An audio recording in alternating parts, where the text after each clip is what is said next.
Olá, pessoal. Meu nome é Mário Frigeri, sou poeta e escritor e estou convidando vocês para os meus momentos de poesia no YouTube e Facebook. Serão mais de 800 poemas e mensagens, meus e de outros poetas, interpretados com muito carinho para iluminar o seu coração. Venham comigo! História das Civilizações 5. O Brasil, como coração do mundo e pátria do Evangelho, irradia uma grande missão espiritual que transcende as conquistas materiais dos povos. Em contraste com as nações focadas exclusivamente no progresso intelecto material, o Brasil é chamado a vivenciar amor, fé e fraternidade, cultivando valores que nutrem a alma e preparam as veredas do mundo para a verdadeira paz e harmonia universal. Mário Frigeri. Caros amigos internautas, falamos no vídeo anterior sobre o mecanismo histórico que faz as civilizações se desenvolverem no tempo e no espaço, e aproveitamos a deixa para perguntar como seria uma abordagem dessa mesma evolução civilizatória, analisada agora sob o ponto de vista espiritual. E para embasar esse novo ponto de vista, citamos Allan Kardec, Emmanuel e Rui Barbosa. Neste vídeo, damos sequência a essa modalidade transcendental de raciocínio, apresentando as reflexões de Pietro Baldi e Humberto de Campos. Fala Pietro Baldi. Em nosso livro Brasil de Amanhã, publicado pela Mundo Maior Editora, pode ser visto um ensaio neste mesmo sentido, elaborado pelo escritor e filósofo italiano Pietro Baldi. Diz ele neste texto, que foi sintetizado por nós, abre aspas, a civilização emigrou do Egito para a Grécia, da Grécia para Roma, de Roma para a Europa e da Europa para as Américas. A raça anglo-saxã criou a civilização do dólar nos Estados Unidos. Por que a raça latina, herdeira de Roma, não poderia criar a civilização do Evangelho no Brasil? Qual é a função histórica do Brasil no mundo, especialmente em relação à esperada nova civilização do terceiro milênio? Evidentemente, não é uma hipótese, mas um fato positivo, que o hemisfério norte é um armazém de bombas atômicas, e é evidente que não são elas construídas por pura curiosidade científica. Os Estados Unidos e a Rússia estão se armando cada vez mais, e naturalmente não é para abraçar-se. Ora, a primeira grande riqueza e potência do Brasil é de estar em outro hemisfério, longe de tudo isso. Que os Estados Unidos e a Rússia preguem a paz, eles que se estão armando cada vez mais, é coisa que não tem sentido, senão o de querer desarmar o próprio antagonista e captar o favor das massas, esfomeadas de tranquilidade. Um verdadeiro sentido de pacifismo não pode vir do hemisfério norte, mas apenas desta grande terra da América do Sul. A função histórica do Brasil no mundo só pode ser, portanto, neste nosso tempo, uma função de paz.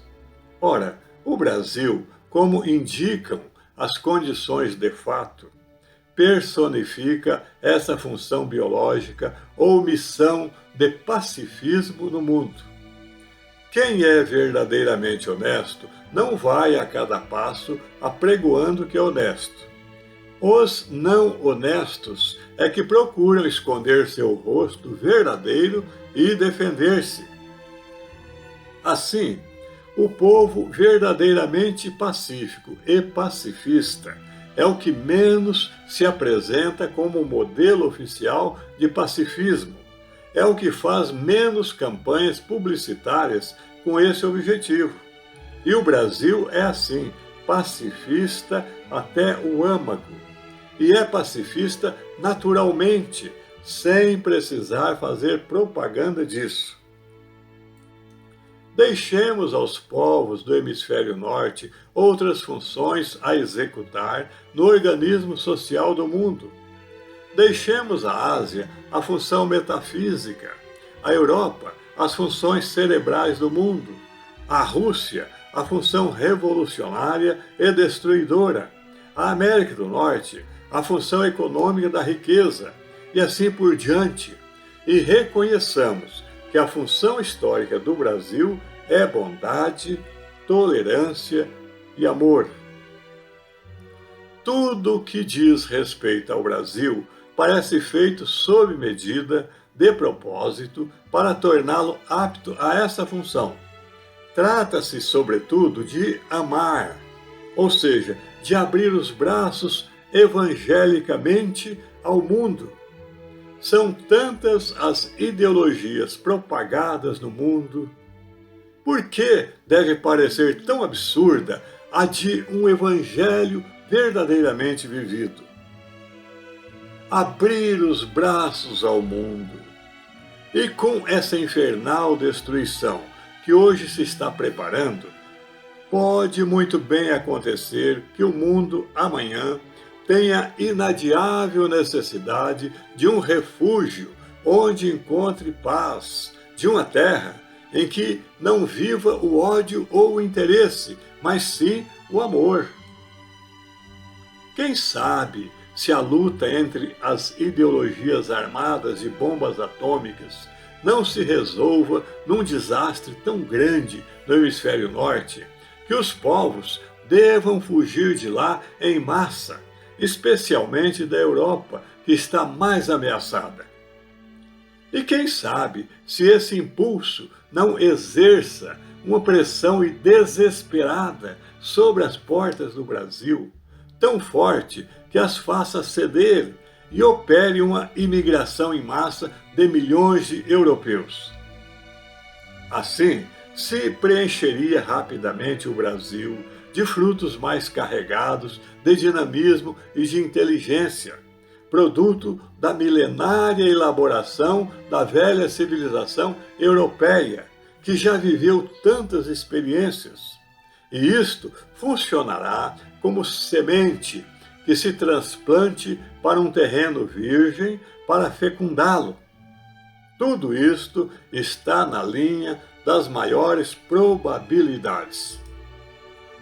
E então, a função do Brasil seria não só receber e abraçar os povos do mundo inteiro, mas com seus princípios de liberdade, hospitalidade e bondade.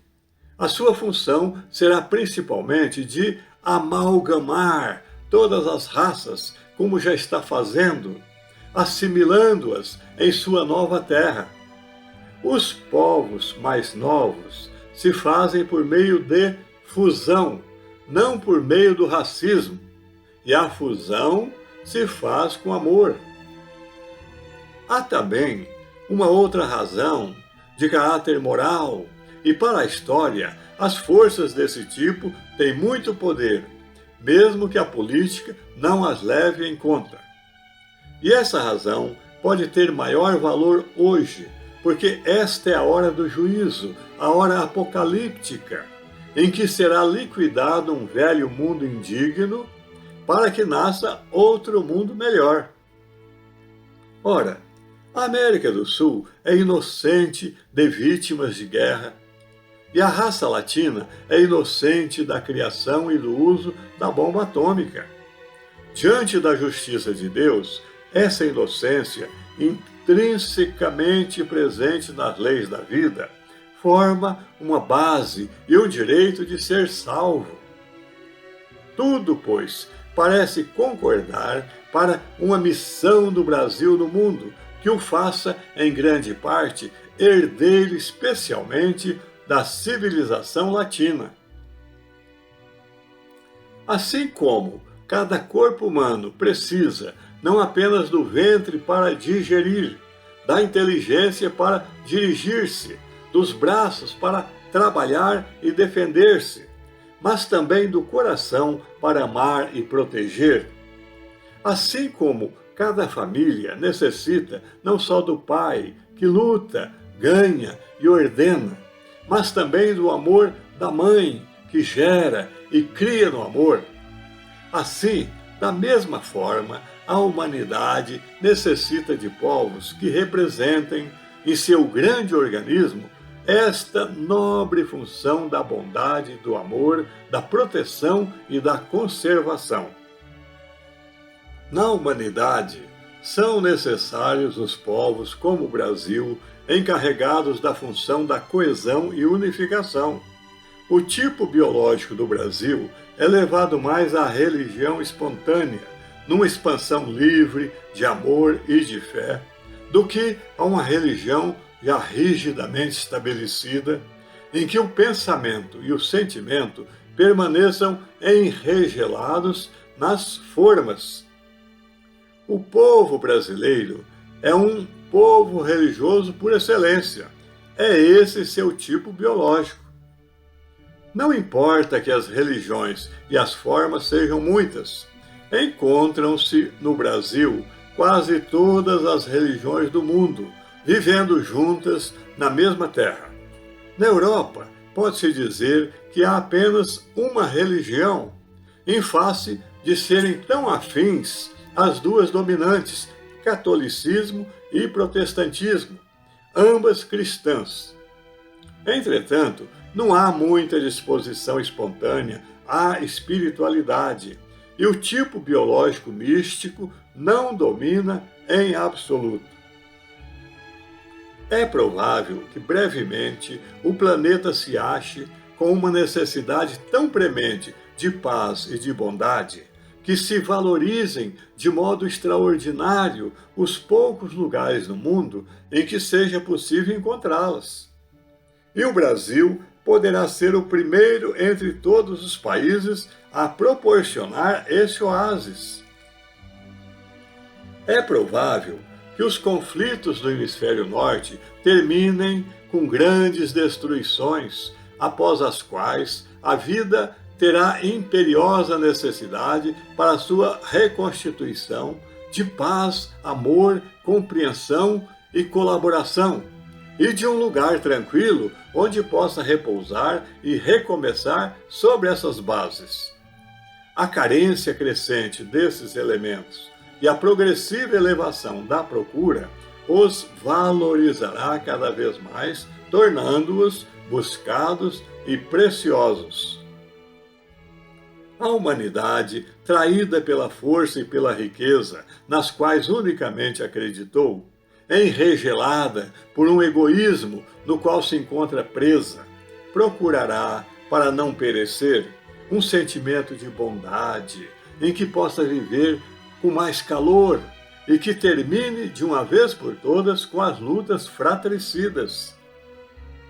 Eis a grande função histórica do Brasil, se o Brasil souber preparar-se desde já para isso. Eis a missão do Brasil, se ele quiser desempenhá-la amanhã, pois que a história está pronta para lhe confiar essa missão. Fecha as aspas. Fala Humberto de Campos. Nessa mesma linha de raciocínio, o espírito Humberto de Campos, em seu livro Brasil, Coração do Mundo, Pátria do Evangelho, ditado a Chico Xavier e publicado pela FEB, fala da missão planetária do Brasil. Num voo de pássaro sobre seu grande livro, podemos sintetizar em 8 pontos as características que personalizam o nosso país. 1. Jesus transplantou da Palestina para o Brasil a árvore magnânima do seu Evangelho, a fim de que os seus rebentos delicados florescessem de novo no seu solo dadivoso, frutificando em obras de amor para todas as criaturas e propiciando aos povos da terra o aprendizado da lei da fraternidade universal. 2. Está, assim, destinada a facultar ao mundo inteiro uma expressão consoladora de crença e de fé raciocinada, e a ser o maior celeiro de claridades espirituais do orbe terrestre. 3. Está destinado também a representar a fonte de um pensamento novo, sem as ideologias de separatividade, e a inundar todos os campos das atividades humanas com uma nova luz. 4. Nessa abençoada tarefa de espiritualização, o Brasil caminha na vanguarda do mundo, e o material a ser empregado nesse serviço não vem das fontes de produção originariamente terrena, e sim do plano invisível, onde se elaboram todos os ascendentes construtores da pátria do Evangelho. 5. Suas reservas não se circunscrevem ao mundo físico, mas se estendem infinitamente ao mundo de ouro dos corações, onde o país escreverá a sua epopeia de realizações morais em favor da humanidade. 6. Os homens ainda não perceberam o Brasil espiritual, o Brasil evangélico, em cujas estradas, cheias de esperança, luta, sonha e trabalha um povo fraternal e generoso, formado pela miscigenação de 3 raças tristes. 7. O Brasil hoje está cheio de ideologias novas, refletindo a paisagem do século. Cabe aos bons operários do Evangelho concentrar suas atividades no esclarecimento das almas e na educação dos espíritos. 8. E, coroando todas essas diretrizes, não tenhamos dúvida de que, superior às funções dos transitórios organismos políticos, essa obra abençoada de educação genuinamente cristã, o ascendente da nação do Evangelho e o elemento que preparará o seu povo para os tempos do porvir. Missão do Brasil. Analisando agora, com olhar de historiador, o livro de Humberto de Campos, podemos refletir que desde que os homens começaram a se agrupar na Terra, há 5.000 anos, dando início à formação dos impérios descritos nos livros de história, cada nação, de acordo com sua predestinação histórica, passou a cumprir determinada missão no concerto dos povos. Algumas tiveram funções revolucionárias, outras econômicas, outras intelectuais, outras metafísicas. A função do Brasil é a de harmonização, unificação e paz. E como tudo isso é feito? De uma forma bastante simples. A seleção é estabelecida de cima para baixo. Os poderes superiores que conduzem o planeta seguem um planejamento previamente traçado de que podem fornecer uma pálida ideia o livro do Apocalipse e as profecias evangélicas do Cristo e dos profetas bíblicos. Esses poderes fazem encarnar em determinados países um número majoritário de espíritos que se afinam com a missão daquele povo. E a atuação desses povos no cenário do mundo, submetidos todos à engrenagem social de provas e expiações, concorre para o aprimoramento das massas e o atingimento do objetivo final. E qual é esse objetivo planetário? Como está em João 10,16, é a formação de um só rebanho para um só pastor, que é Jesus, e a inauguração de uma nova era de amor e de luz para a humanidade, como vemos em Apocalipse, capítulo 21. O Brasil, nesta fase atual do mundo, é o foco e o eixo em torno do qual gira essa nova realização. Os bons de cada nação, que ao longo das eras se estão qualificando para esse novo tempo, irão identificar-se com a missão do Brasil e concorrer para a sua realização. Grande parte já se encontra encarnada na pátria do Evangelho, representando hoje uma força difusa dessa elevada missão, que dá a aura e o tom pacifista que caracteriza o nosso povo.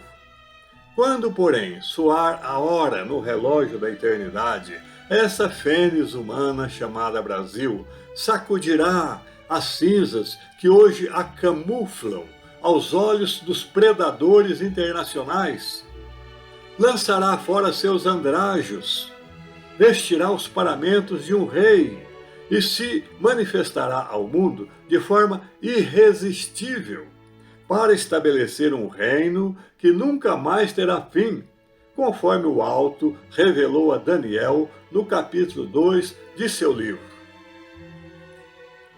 Deus não tem privilegiados. Todas as nações, ao cumprirem as tarefas de que eram ou são detentoras, foram criando sucessivamente as bases para que o Brasil levasse a sua missão a bom termo nos dias atuais. O Brasil é apenas o resultado do decantamento espiritual de todas essas nações, uma peça a mais na engrenagem regenerativa e um abençoado funil planetário que escoará dentro da era futura de regeneração aqueles que forem classificados para esse novo tempo. Da caverna à vida eterna. Em nosso livro O Homem, da Caverna à Vida Eterna, publicado pela editora Elevação, apresentamos um panorama que se estende para além das grandes civilizações que já habitaram, habitam ou habitarão este mundo.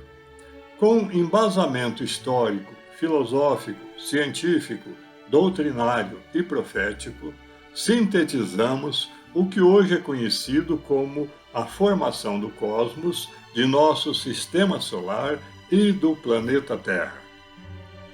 Falamos sobre as fases planetárias pelas quais passou e ainda passará nosso mundo, a origem da essência espiritual que veio do espaço para cá.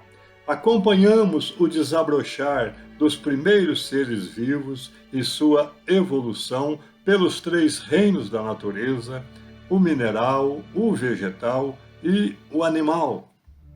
Exemplificamos como se realiza o progresso animal, que tem o condão de levar o ser imortal ao limiar da humanidade. Desenvolvemos a revelação contida na doutrina do Consolador de como se dá o nascimento do perispírito, que é o corpo espiritual do ser pensante, e a evolução do espírito em 2 regimes, o regime aberto e o regime fechado. Analisamos a origem do corpo humano e a finalidade da reencarnação, desde os antropóides, passando pela raça adâmica, chegando aos dias atuais e se estendendo pelos dias futuros. Fornecemos uma visão cósmica e contínua da evolução do homem primitivo, passando pela humanidade atual e indo em busca da angelitude que deverá atingir nos dias do porvir. Agora, temos algo especial para dizer a nossos amigos internautas. Estamos aqui para trocar ideias, ensinar e também aprender com vocês, bem como com todos os que nos concedem a honra de sua audição e de seus comentários.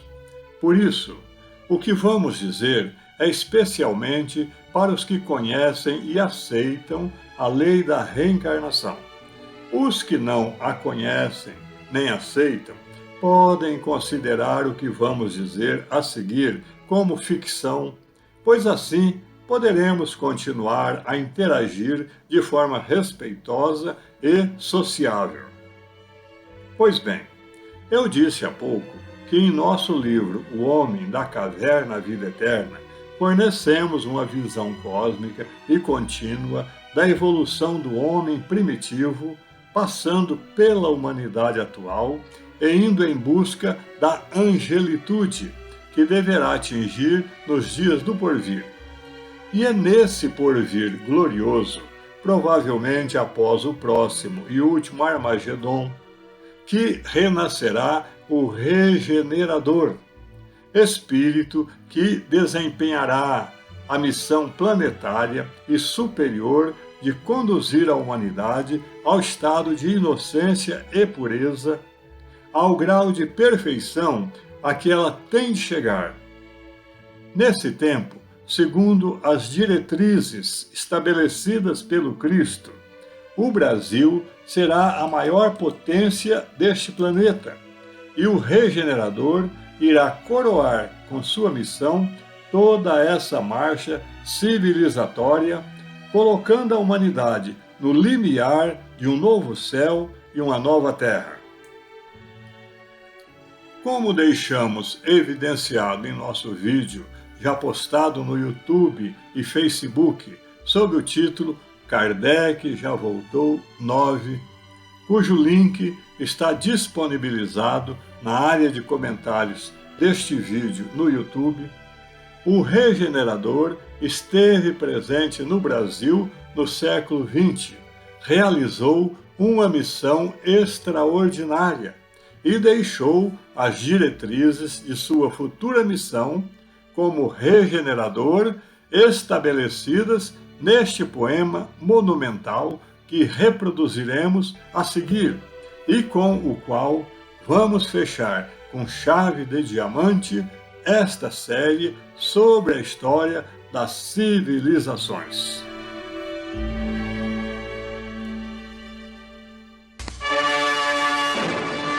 Poema do Brasileirinho.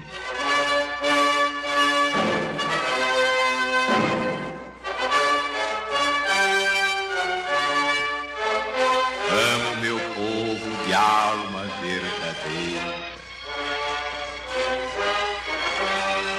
só por ser brasileiro eu sou feliz. E de encantos o Espírito nos diz, desta lânguida gente brasileira, com essa calma antiga que bendiz, ou quando pelas ruas se aligeira, apraz-me vê-lo assim, na prazenteira espontânea expansão do meu país. Pois é na liberdade que se expande, sem ambições, tão rico, mas tão pobre, na pacífica marcha de um só tom. Amo meu povo porque é um povo grande. Amo meu povo porque é um povo nobre. Amo meu povo porque é um povo bom.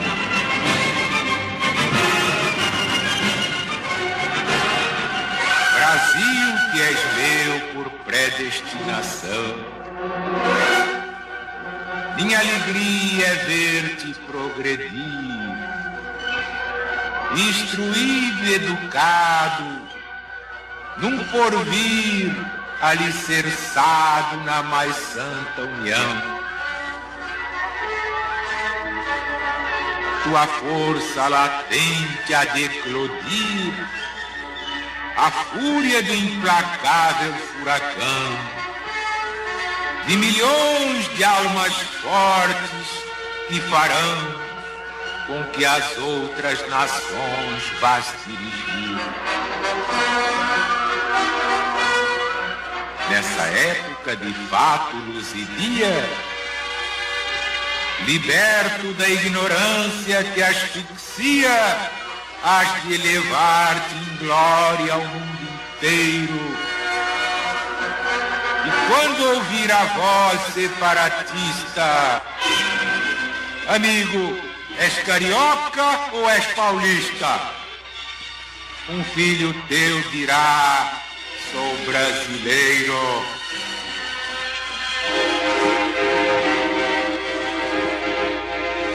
Bendita seja esta verdade santa, que me enraizou de além temerato, e glorificará todo o meu ato ao derrocar tanta injustiça, tanta. Bendito o ideal que a glória me levanta e me apresenta forte em timorato, na suprema renúncia em que me bato, no ardor extremo de quem luta e canta. Com este ideal, Brasil, vou transformar-te,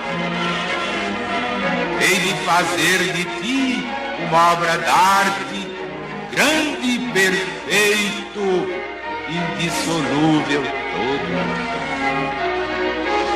Ó pátria, eu sou com as minhas concepções o guerreiro que rasga condenudo o terceiro milênio das nações.